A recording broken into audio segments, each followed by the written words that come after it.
hindi na natapos ang issue sa Comprehensive Sexuality Education, CSE.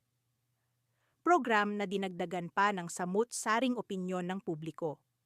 Ang malaking suliranin kasi ay ang nakapangangambang nilalaman ng programa at ang posibleng epekto nito sa mga kabataan.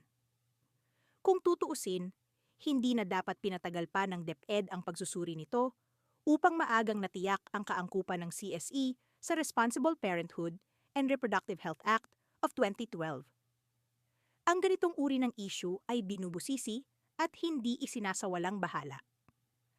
Malaking hakbangin ang pagrepaso ng programa sa sistema ng edukasyon, kaya't nananatiling hati ang panig ukol sa implementasyon.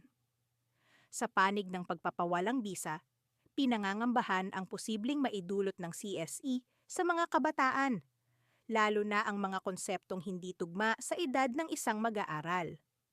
Bagaman matagal na itong ipinakilala ng DepEd, alanganin pa rin ang ibang nilalaman sa panukala ng RH Law.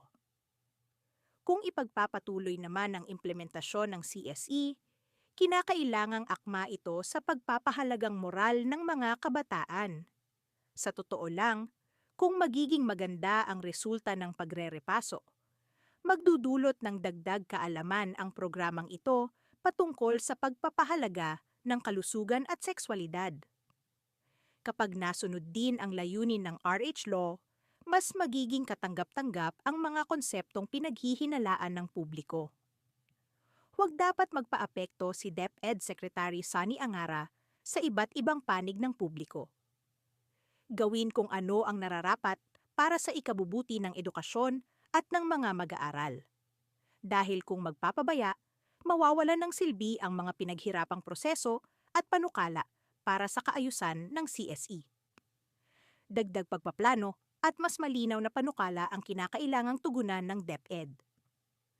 Kung nanaising mapabuti ang daloy ng edukasyong sexual, dapat ay tugunan ang bawat sulok ng parehong CSE at RH Law upang masigurado ang kaangkupan ng mga programa.